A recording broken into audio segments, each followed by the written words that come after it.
What is up, guys? Quincy Carrier here, and I'm here to talk to you guys about the Browns' second preseason game. So, let's talk about what you really want to know. Let's see how those starters did. Like, none of them played. Okay, seriously though. A lot to get into, even though the starters did not play. Baker Mayfield, none of the offensive starters played. No Odell, no Jarvis. Starting offensive line did play. No Nick Chubb. We did get to see Kareem Hunt. We had to see an extended look of Garrett Gilbert versus the ones of Indianapolis. So let's jump into it. Let's jump into what we saw. And we're going to start with Garrett Gilbert. And boy, Garrett Gilbert looked pretty good out there. Looked pretty sexy, if I don't mind saying. He looked good. He looks like he could put a nice touch on the ball. Looks like he can go down the field really good. It further cements my opinion that I think Garrett Gilbert should be the backup, because I feel like his style fits this roster and fits the offensive personnel better than it does Drew Stanton. Again, if something were to happen to Baker Mayfield, let's knock on wood. I feel much more comfortable with Garrett Gilbert in there to be able to move the offense. But yeah, Garrett Gilbert looked good in his extended play, got a couple touchdowns. Also another guy that looked good was his AAF teammate, I believe, Ernest Johnson from the University of Central Florida. Looked very good, looked solid, looked kind of like Dontrell Hilliard out there. Again, I will say this until I'm blue in the face. I don't think backup running backs are hard to find in the NFL. I think there are more than 32 of them available at all times. So I think Ernest and Dontrell are more than capable of filling that role if one of them are hurt. And I think as long as you got a guy like Nick Chubb, the rest kind of falls into place, and you'll be fine with one of those two guys in there to give Nick Chubb a blow if he needs one. But yeah, Ernest Johnson looked pretty impressive, looked pretty explosive. Kareem Hunt, really didn't get to see much out of him. He looked kind of explosive on an outside run. But other than that, you really didn't get to see anything enough to judge him. Apparently, he looked good in practice against the Colts, but there's barely any footage of that. Also, Baker Mayfield looked good. Rashard Higgins looked good against the Colts in practice, and boy, he looked good in the preseason. I mean, Rashard Higgins has been killing it in the preseason. He also has been playing too long. I understand the first game, but I see Rashard Higgins play into the third quarter of the fourth preseason game, I'm going to lose my mind. He is a player they need to protect. He is an important piece to this offense. Don't let him be out there in the fourth preseason game for too long. But yeah, Rashard Higgins looks solid. Looks like he's going to have a huge year this year. Looks like he's going to get his money in the offseason. The Browns better get ready for that extension talk in the middle of the season, because I think Rashard Higgins is going to make that very easy to understand why he should get his money. And I think he might be the first dude in the preseason to get 1,000 yards because he plays too damn much. We got to see our first looks at Sheldon Richardson and Olivier Vernon in Browns uniforms. Didn't really get to see much. Olivier Vernon had a couple good pressures, a couple QB hurries. He actually missed the sack on Jacoby Brissett.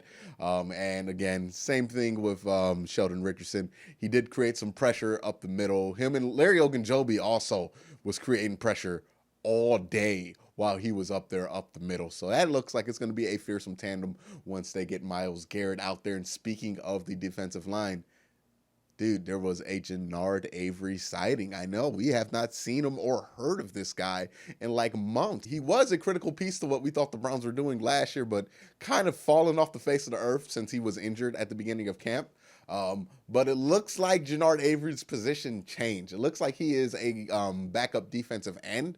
He does occasionally drop into coverage from that defensive end spot, but he mainly plays defensive end.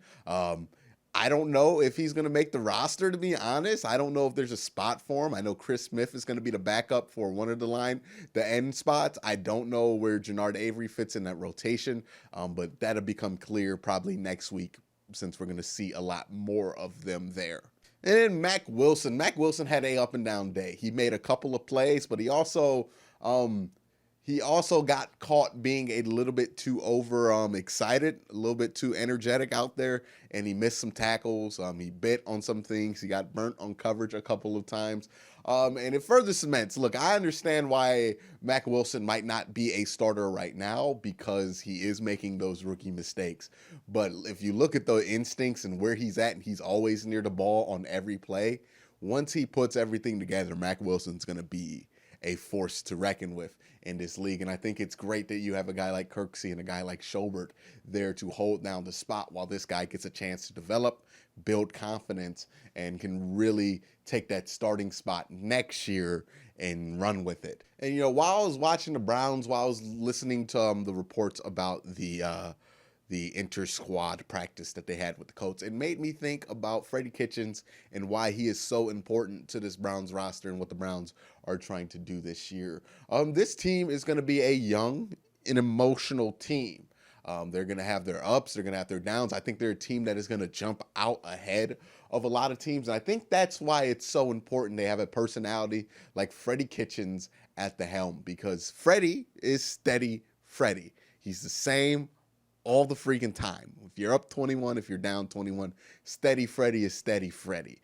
And I think that's important when you have a young, emotional team like this, is because he can help them get through the waters and make sure they don't get too high or too low at any given moment.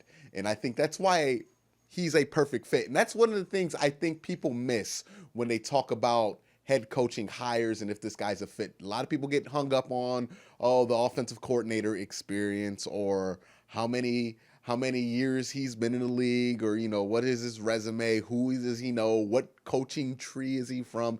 And all that other stuff that really doesn't determine whether somebody is a good head coach. One of the things that makes me feel really comfortable about Freddie Kitchens is that he seems like he is really good at getting people to work together. He's really good at getting people to come together for a goal and unite in that way. He's somebody people can relate to and unite around. And he is somebody that is easy to like and easy to understand. He is not somebody who is too soft. He's not somebody who's going to be overly disciplinarian.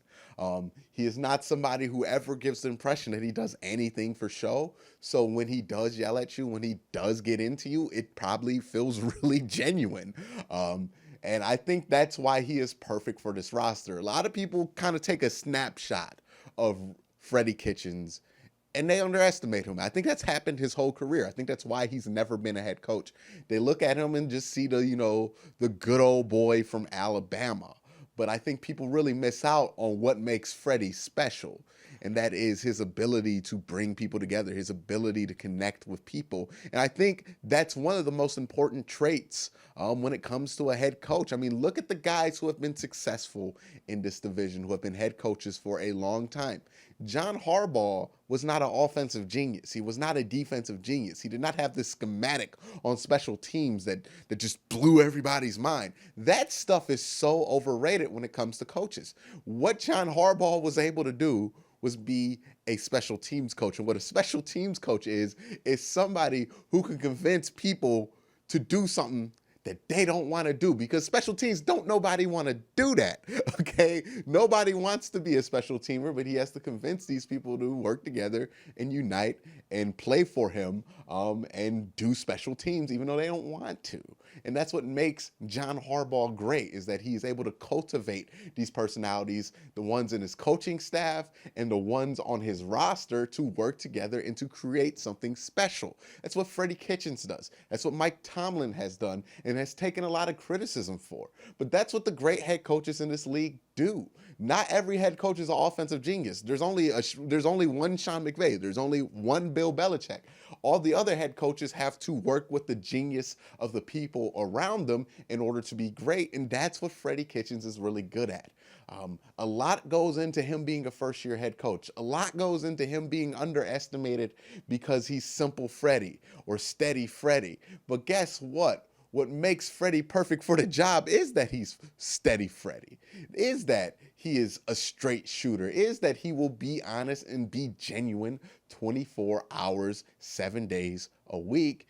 That is the special sauce that got Freddie Kitchens the job. I think if you're a Browns fan or a fan on the outside looking in, I would look at it like this. Good coaching decisions in the NFL generally happen because there is something about the coach personally that makes sense for the team. When you hire a coach because of his resume exclusively, when you hire a coach because of his offense and his schematic ability and because he was such a great coordinator, you end up with guys who aren't fit for the job. Hugh Jackson was a pretty good offensive coordinator, does not have the personality to be a good head coach, does not have the personality to unite 53 people on a roster. And it showed the second he stepped out of the doors in Berea. A hire like Cliff Kingsbury, which I'm going to jump into a lot more later on Monday in a video. But a guy like Cliff Kingsbury, you know, I can see how that's going to end right now. And it's probably not going to end good because that is a hire made because he has this special crazy offense instead of a guy who you think can unite and galvanize a group of 53 men. That is the job in the NFL. The NFL, you're not going to really outsmart people in the NFL. You're not going to out-hustle people in the NFL. But what you're going to do in the NFL is have the team that is together, that is galvanized, and that is working towards a goal. And when you have 53 people working towards a goal, and you have 53 good players working towards a goal, then you got something special. And that's why I feel really good about Freddie Kitchens. And if you watch this team in the preseason, you can see that from every quarter in this preseason game. All these guys look like they're pretty disciplined. All these guys look like they're well coached. I mean, for people who have watched the last 3 years of Cleveland Browns football in this time of the year and are watching right now, it's a massive difference how this team looks because they are coached properly, because they have somebody at the helm who they believe in. They have leadership. This looks like a top-tier AFC North team. When we would watch Pittsburgh and we would watch the Ravens and we would say how different they look, we no longer have to say that because we look like that too. We look like a team that has leadership. We look like a team that's not dysfunctional. And we look like a team that's ready to win a lot of football games. So I'm just excited for the season. And I wanted to share that kind of that thought with you guys. But let me know what you thought of the Browns preseason second game against the Colts. Again, not a lot of the starters play, but let me know what you took away from it. But that is it for this week's video. Thank you guys for watching. If you really like this, then please hit that like button, hit that subscribe button, and ding the notification bell so you can be notified when I upload. And if you want to help this show out, please donate $1 or so a month. Join the Patreon. It really helps out. Or you can buy a shirt. Buying a shirt actually helps out just a little bit more than Patreon probably. But you could buy a shirt. The links are down below. I have the pictures of them below the video. The Ask Me If I Am From Cleveland shirt is right now selling pretty well. So thank you guys for that. And please continue to buy the shirt. Continue to support it. If you buy it, please send me a picture of it, man. I'll retweet it. I'll put something cool in the caption. I'll hug you if it's in person. I might not hug you. I don't know. But thank you guys for supporting me, supporting the merch, supporting the show. I really do appreciate it, and I can't wait to see what we do once this season gets rolling. Boy, hey, I'm excited. But that is it for this week's show. Thank you guys for watching. Have a great day. Have a good night.